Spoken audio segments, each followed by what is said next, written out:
بسم اللہ الرحمن الرحیم۔ السلام علیکم ورحمۃ اللہ وبرکاتہ۔ آج پہلی رات تھی، بستر پر پھول سجائے گئے تھے۔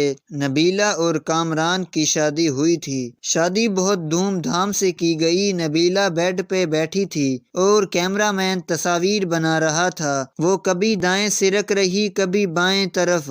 سب لوگ نئے تھے، ہر چہرہ اجنبی تھا۔ کامران پاس بیٹھا تھا۔ سب محلے والے دلہن دیکھنے آئے ہوئے تھے۔ نبیلہ نظریں جھکائے بیٹھی ہوئی تھی۔ رات کے 12 بج چکے تھے۔ وہ بہت تھک چکی تھی، بھوک سے برا حال تھا۔ سب چلے گئے، دروازہ بند ہوا۔ کامران نبیلہ کے پاس بیٹھا۔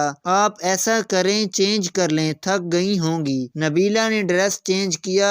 بھوک سے اس کی حالت غیر ہو رہی تھی، لیکن کیا کر سکتے تھے؟ کامران کو اس کی تھکن سے کیا واسطہ تھا؟ وہ محبت بھری باتیں کہا کرنا چاہتا تھا۔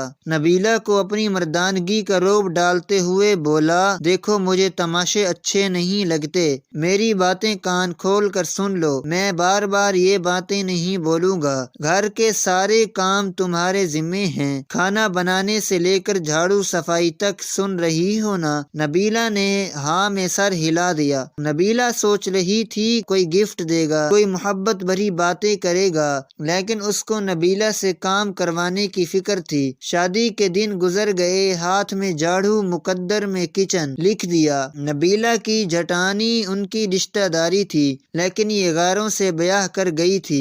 نبیلہ کھانا بنانا، صاف صفائی کرنا، کپڑے برتن، سب کام جب تھک کر ٹوٹ جاتی تو رات کو شوہر کے نخرے اٹھانا۔ کامران بہت روکھے ہوئے لہجے میں بات کرتا تھا۔ نبیلہ سے رات ڈنر ہوا، اپنے کمرے میں چلے گئے۔ نبیلہ کامران کے پاس بیٹھ گئی۔ کامران، شادی کو 3 مہینے گزر گئے ہیں، آپ مجھے کہیں گھمانے لے کر نہیں گئے۔ کامران حیرت سے دیکھ رہا تھا نبیلہ کی طرف۔ نبیلہ، گھمانے کا مطلب کہاں جانا ہے؟ اس نے اتنے روکھے لہجے میں پوچھا کہ نبیلہ سہم سی گئی۔ کامران، آپ کیوں اتنے غصے سے بات کرتے ہو مجھ سے؟ کامران ٹی وی دیکھتے ہوئے بولا، نبیلہ جاؤ میرے کپڑے استری کرو، دماغ خراب نہ کرو، میں سارا دن کا تھکا ہوا ہوں۔ میں نبیلہ پیروں کی طرف بیٹھ گئی۔ اچھا چلیں آپ لیٹ جائیں، میں آپ کو دبا دیتی ہوں۔ کامران لیٹ گیا۔ نبیلہ کامران کو دبانے لگی۔ کامران سو گیا تھا۔ وہ کامران کے پیروں کو اپنی گود میں رکھ کر سوچ رہی تھی، کامران، میں نے شادی سے پہلے بہت دکھ دیکھے ہیں، مجھے محبت چاہیے، آپ کا ساتھ چاہیے۔ آپ کیوں میری آنکھوں سے میرا درد نہیں سمجھ پاتے؟ اصل میں نبیلہ کی ماں نہیں تھی، سوتیلی ماں کے ساتھ جوان ہوئی، اور سوتیلی مائیں کیا سلوک کرتی ہیں یہ مجھے لکھنے کی ضرورت نہیں ہے۔ نبیلہ نے بہت درد سہے تھے۔ سوتیلی ماں کے ہاتھوں یہاں ایک ظلم یہ بھی تو کیا گیا تھا۔ نبیلہ 20 سال کی تھی اور کامران 36 سال کا۔ جیسے نبیلہ سے جان چھڑانی تھی، ان لوگوں نے وہ قدموں کے ساتھ لپٹی ہوئی اپنے ہم سفر سے احساس کی بھیک سی مانگ رہی تھی۔ صبح وہ فجر کی نماز سے پہلے جاگ جاتی، ناشتہ بنانا سب کے لیے اس کا ذمہ تھا۔ وہ اپنا درد کسی پہ عیاں نہ ہونے دیتی، وہ بس اپنے گھر میں آباد ہونا چاہتی تھی۔ کامران کا ساتھ اسے چاہیے تھا، بس اکثر کبھی تھکن کی وجہ سے برتن نہ دھو سکتی یا جھاڑو ٹائم پہ نہ لگا پاتی تو ساس اسے لاکھوں باتیں سناتی۔ وہ اپنے لبوں کو سی کر ہر طعنہ برداشت کر جاتی۔ کامران، مجھے ہر مہینے 5,000 دے دیا کریں نا۔ کامران نے زہر آلود نگاہوں سے دیکھا نبیلہ کی طرف۔ خیر ہے نا،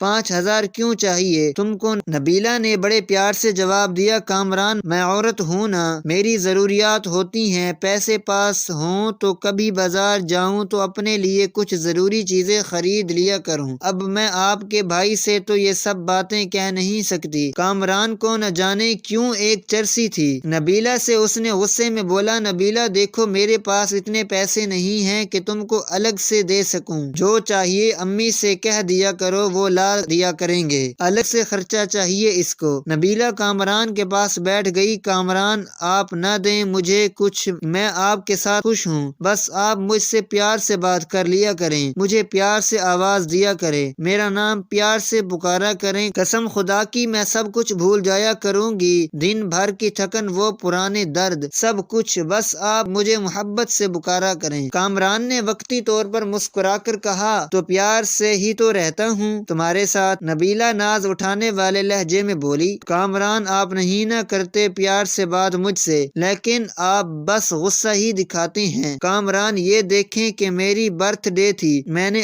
آپ کا نام اپنے ہاتھ میں یہ مہندی سے لکھا ہے۔ کامران جیسے بس بیزار سا ہو رہا تھا اس کی باتوں سے۔ نبیلہ پیار سے باتیں کر رہی تھی لیکن کامران دل ہی دل میں بول رہا تھا، کیا پاگل پلے پڑ گئی ہے، میرے اس کو کیا کہوں، میں نہ جانے کیوں بے رخی کرتا تھا۔ وہاں انہوں نے نیا گھر بنانا تھا، گاؤں کے لوگ تھے۔ کامران نے نبیلہ سے کہا، نبیلہ آج رات اینٹیں آ جائیں گی، تم ہماری مدد کرنا، اینٹیں گھر میں پھینکنی ہیں۔ نبیلہ نے دن بھر گھر کے کام کیے، پھر رات کو وہ اینٹیں اٹھا اٹھا کر گھر میں پھینکنے لگی۔ رات کے 3 بج گئے تھے، کام ختم ہوا، اس کا جسم درد اور تھکن سے بے جان سا ہو رہا تھا۔ کامران لیٹ گیا، نبیلہ پاس گئی، کامران پلیز میرا سر دبا دینا، مجھے بہت درد ہو رہا ہے۔ کامران نے کروٹ بدلی، یار جاؤ پیناڈول کھا لو، مجھ سے نہیں دبایا جاتا۔ وہ بستر پہ لیٹ گئی، نہ جانے کیوں آنکھوں سے آنسو بہنے لگے، وہ رو رہی تھی، اس کو بہت درد ہو رہا تھا، وہ منہ پہ ہاتھ رکھ کر سانسیں روکنے کی کوشش کر رہی تھی۔ کامران پاس سویا ہوا تھا، وہ درد سے سو نہ سکی۔ فجر کی اذان ہونے لگی کہ اس کی آنکھ لگ گئی، وہ سوئی ہوئی تھی کہ ساس گالیاں دے رہی تھی، میڈم سوئی ہوئی ہے، شرم ہی نہیں ہے، ٹائم دیکھو۔ کامران بھی برہم ہوا،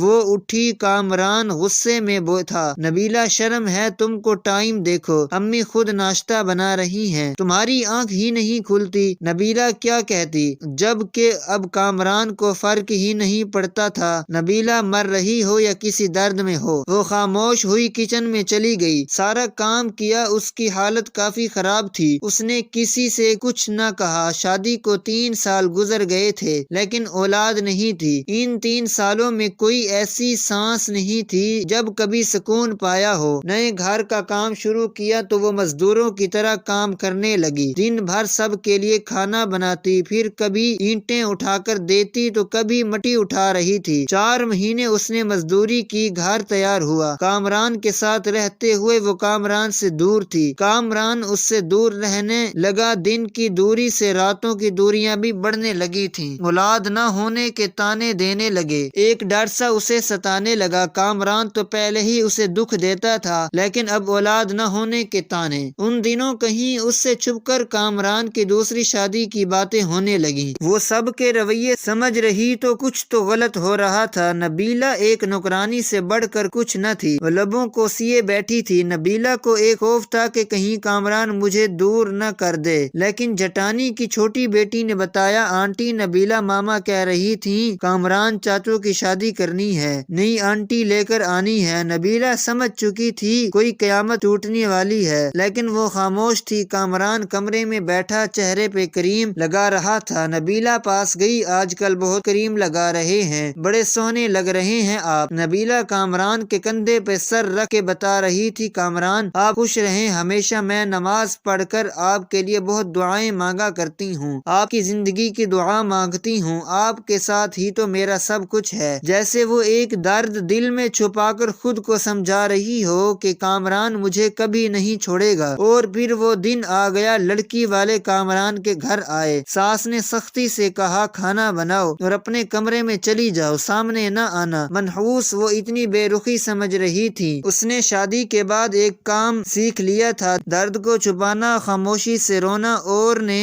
پناہ گلے، لیکن شکوہ نہ کرنا۔ وہ واپس پلٹ کر دیکھتی تو سوتیلی ماں تھی جو اسے واپس قبول نہ کرتی، سامنے کامران کی شادی تھی جو کبھی بھی دھکے دے کر نکال سکتا تھا۔ کامران کا رشتہ طے ہوا، کچھ دنوں میں ہی دوسری بیوی کو لے آئے بیاہ کر۔ جس کمرے میں وہ کامران کے ساتھ رہتی تھی آج اس کمرے میں کامران کی باہوں میں کوئی اور تھی، اسے الگ سے ایک کمرہ دے دیا، وہ حسرت بھری نگاہ سے دیکھتی رہتی۔ کامران اپنی دوسری بیوی کو مری گھمانے کے لیے لے گیا، وہ بہت خوش تھا لیکن ایک دیمک درد نبیلہ کو کھائے جا رہا تھا، گھر کے کام، دن بھر کی تھکن، رات کی تنہائیاں، درد، بے پناہ لاپرواہی۔ نئی دلہن کو سب بہت پیار کرتے تھے لیکن نبیلہ ایک کونے میں پڑی شاید موت کے قریب آ گئی تھی۔ اور پھر ایک رات وہ کمرے میں سوئی تھی، شاید آج وہ درد نہ برداشت کر پا رہی تھی، اس کا درد شدید تھا، وہ سر پہ دونوں ہاتھ رکھے چیخنے لگی، سب اپنے کمروں میں سو چکے تھے، درد درد اتنا شدید تھا برداشت نہ کر پائی۔ وہ کامران کو آوازیں دیتی رہی لیکن کامران دوسری بیوی کی باہوں میں سو رہا تھا۔ وہ زمین پہ گر گئی، تڑپنے لگی، نہ جانے کتنی آوازیں دی تھیں اس نے، اور آخر وہ سکون کی نیند سو گئی۔ وہ دنیا چھوڑ گئی۔ صبح ساس گالیاں دے رہی تھی، کمینی آج بھی نہیں اٹھی ناشتہ بنانے کے لیے۔ کامران نے آواز دی، امی نبیلہ کو بولو ہمارا ناشتہ ہمارے کمرے میں بھیج دے۔ ماں نے گالی دی، وہ منحوس سوئی ہوئی ہے، ابھی تک سونے دو، آج اسے کوئی نہ اٹھائے۔ اس کے کمرے میں دوپہر کا وقت ہو رہا تھا، سب اپنے کاموں میں مصروف تھے، لیکن ابھی تک نبیلہ کمرے سے باہر نہیں آئی تھی۔ آخر ساس کمرے میں گئی، دیکھا نبیلہ اوندھے منہ زمین پر پڑی تھی۔ ساس نے شور مچا دیا، سب اکٹھے ہو گئے، دیکھا وہ اکڑ چکی تھی۔ اس کی لاش کو چارپائی پہ ڈالا، اس کے آنسو ابھی تک آنکھوں میں تھے۔ اچانک سے کیسے مر گئی؟ ان لوگوں نے اسے دفنا دیا، جنازہ ہوا، کوئی آنکھ نہ روئی تھی۔ ایک دن اس کے کمرے کی صفائی کرتی کامران کی دوسری بیوی نے دیکھا کچھ رپورٹ اور دوائیاں تھیں اس کے کمرے میں۔ وہ دیکھ کر حیران ہو گئی، اس کو برین ٹیومر تھا، نہ جانے کب سے وہ یہ درد سہ رہی تھی۔ ایک ڈائری بھی لکھ رہی تھی، یہاں وہ اپنے درد لکھا کرتی تھی۔ اس کے ڈائری کے کچھ جملے، کامران مجھ سے روٹھا روٹھا رہتا ہے، میری طرف دیکھتا ہی نہیں، آج میں نے سارا دن مزدوری کی، کامران نے مجھے ٹھنڈا پانی پلایا، میں بہت خوش ہوں۔ کامران کہتا ہے میں بہت اچھی ہوں، لیکن پھر بھی پتہ نہیں کیوں مجھ سے دور رہتا ہے۔ آج میں اس کے لیے تیار ہوئی تھی، خود کو سنوارا تھا، لیکن پاگل نے ایک بار بھی میری طرف نہیں دیکھا۔ پھر میں ناراض بھی نہیں ہوئی، وہ بہت ڈانٹتا ہے، کچھ کہوں تو مجھے جان لیوا بیماری ہے، لیکن میں کامران کو نہیں بتاؤں گی، وہ پریشان ہو جائیں گے۔ ہمارا گھر بن کر تیار ہو گیا، میں نے اپنا کمرہ بہت سجایا، کامران کی شادی کر رہے ہیں، مجھے گھر سے نکالا تو کہاں جاؤں گی میں، میرا تو کوئی ہے بھی نہیں، بس نوکرانی بن کر مرنے تک یہیں رہوں گی۔ کامران اپنی دلہن سے بہت پیار کرتا تھا، اسے برگر لا کر دیا کرتا، میں نے کہا مجھے بھی لا دو، کہتا ہے تم برتن دھو جا کر، دماغ خراب نہ کرو، میرا بھلا میں نے برگر ہی تو مانگا تھا۔